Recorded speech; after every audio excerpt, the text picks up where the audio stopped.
Ở trong này á, thì ngoài là hành này các bạn này, hành đấy, thì ở trong này có một cái mắt rất là to.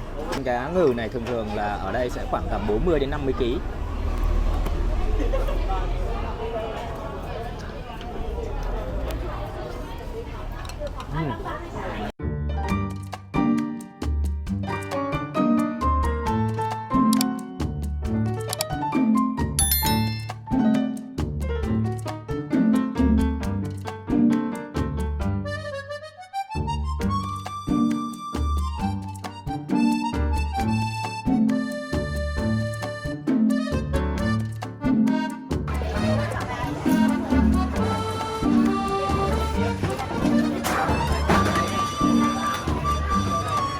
Cái phương pháp cái ngon như chị.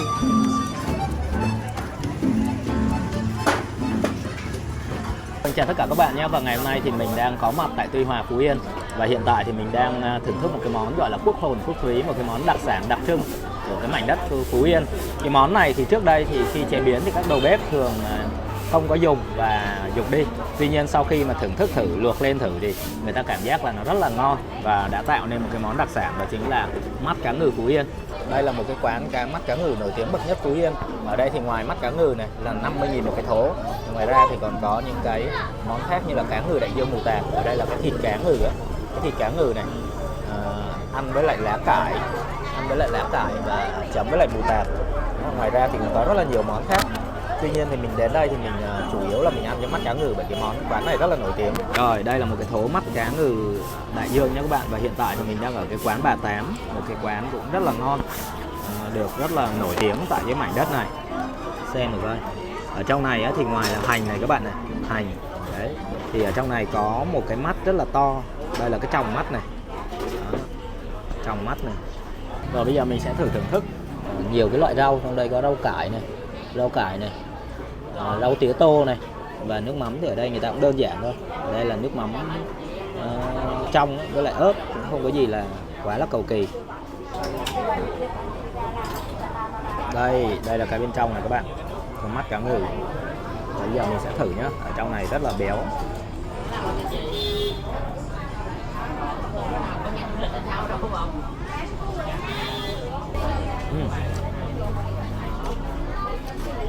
Cực kỳ béo luôn các bạn, mà kết hợp với cái rau cải,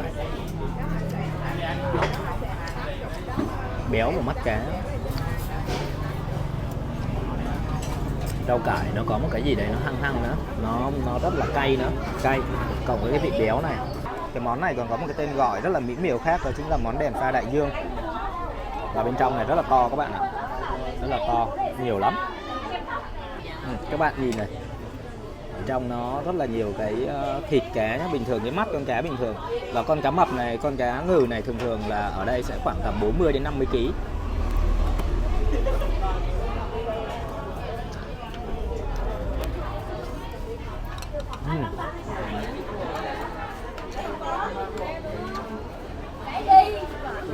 Nó béo cực kỳ luôn các bạn. Ở trong này người ta bỏ các loại gia vị này. Đây là thuốc bắc này, táo tàu này các bạn.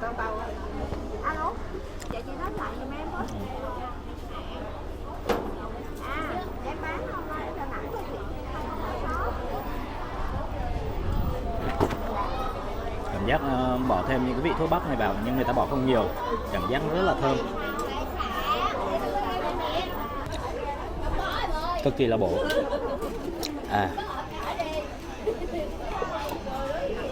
Đây các bạn này, nhìn giống y như là thịt cá vậy.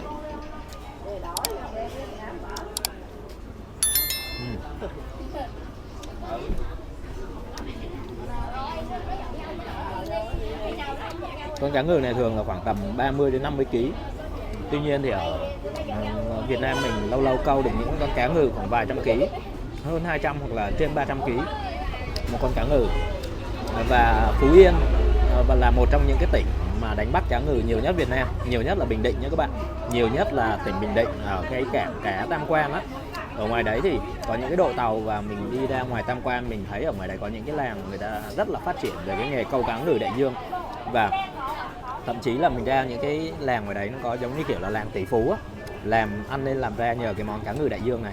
Ở dưới còn nhiều lắm các bạn, một cái thố này thôi nhưng mà ở dưới rất là nhiều.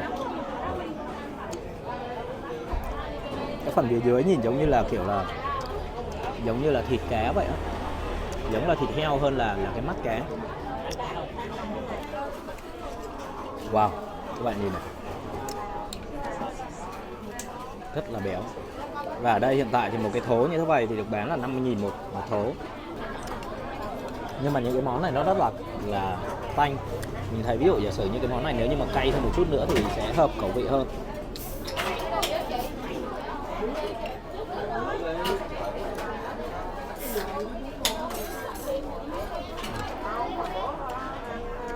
Ở Phú Yên thì với lại Bình Định, Phú Yên, Bình Định, Khánh Hòa là ba cái tỉnh mà đánh bắt cá ngừ rất là lớn. Tuy nhiên thì là cái cá ngừ của Việt Nam mình bán giá không được cao, bởi vì là người Việt Nam mình đi câu cá ngừ, đánh bắt cá ngừ thì ở ngoài biển cả tháng lận. Trong khi là cá ngừ của Nhật Bản thì người ta chỉ có 2 đến 3 ngày, thậm chí là trong ngày người ta đánh bắt là người ta có thể nhập về rồi. Và cái công nghệ đánh bắt cá ngừ của Nhật Bản cũng rất là tiên tiến. Vừa rồi ở Bình Định các bạn là năm 2014 thì có Nhật Bản có hướng dẫn cho những người ngư dân đi câu cá ngừ Việt Nam ở Bình Định là một cái công nghệ đi câu cá ngừ đại dương.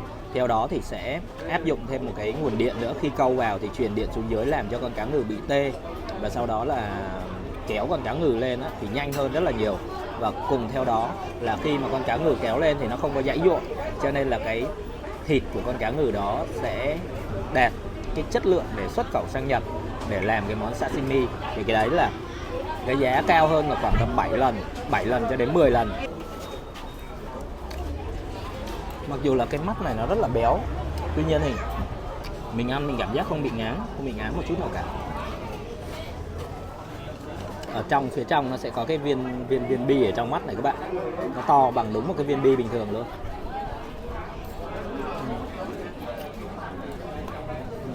Đây chính là cái viên bi bên trong, rất là thú vị. Đây là cái tròng mắt này, tròng mắt cá ngừ. Trước đây thì cái món này thì khi các đầu bếp chế biến thì đối với lại một con cá ngừ thì cái phần mắt thì người ta sẽ bỏ, người ta không dùng.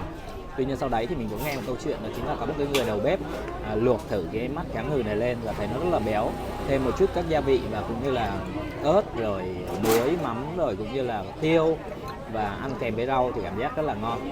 Từ đó thế là cái món mắt cá ngừ đại dương này trở thành một cái món ăn đặc sắc, đặc sản của Phú Yên. Đây là cháo cá ngừ nha các bạn. Sáng nay thì mình có ăn một cái món cháo hàu ở Phú Yên rất là ngon, còn bây giờ thì là cháo cá ngừ. Ở trong này có những cái cá ngừ nhỏ nhỏ này, phía dưới rất là nhiều cá ngừ, có một chút đậu xanh nữa.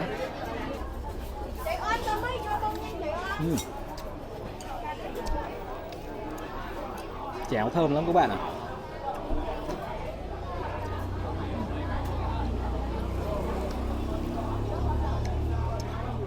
Thơm và ngọt. Chắc là thơm đây là do đậu xanh. Cháo bỏ thêm đậu xanh vào nữa, cảm giác ăn rất là thơm, không quá nhiều mỡ. Mình ăn thử mãi mà chưa hết được cái cá ngừ này các bạn.